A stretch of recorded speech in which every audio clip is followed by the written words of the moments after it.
আজকে আমরা দীপ্তভাবে বলতে চাই, শরীফ ওসমান হাদী হচ্ছে একটা আগ্নেয়গিরির নাম, যার লাভা আজ বাংলাদেশের প্রত্যন্ত অঞ্চল পর্যন্ত ছড়িয়ে পড়েছে।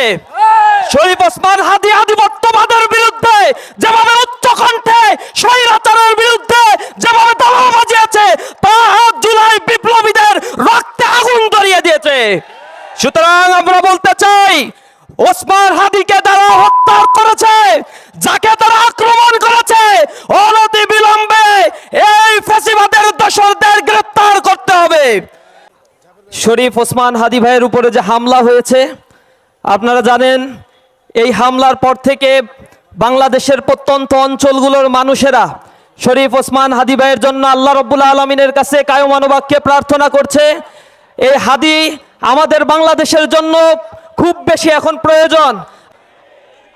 আজকে আমরা দীপ্তভাবে বলতে চাই, শরীফ ওসমান হাদী হচ্ছে একটা আগ্নেয়গিরির নাম, যার লাভা আজ বাংলাদেশের প্রত্যন্ত অঞ্চল পর্যন্ত ছড়িয়ে পড়েছে।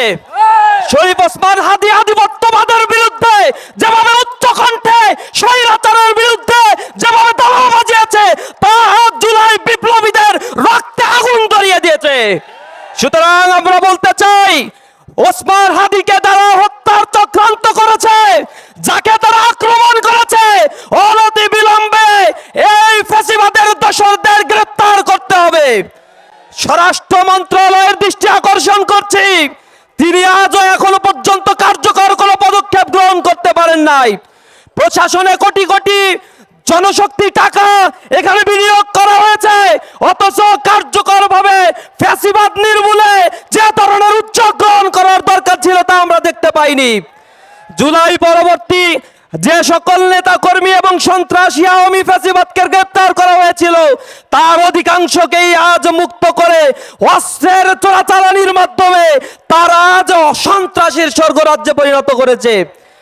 আমরা সরকারের দৃষ্টি আকর্ষণ করে বলতে চাই, অনতিবিলম্বে অবৈধ অস্ত্র যেগুলো রয়েছে সেজন্য সাঁড়াশি অভিযান পরিচালনা করতে হবে।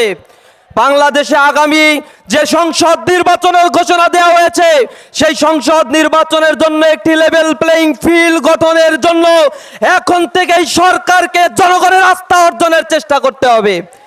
অন্যথায় জুলাই বিপ্লবীরা আবার রাস্তায় নামবে, তাদের সংঘবদ্ধ সমৃদ্ধ এই বাংলাদেশকে গড়ে তোলার জন্য এই তরুণ প্রজন্ম প্রয়োজনে আবার প্রতিরোধ গড়ে তুলবে।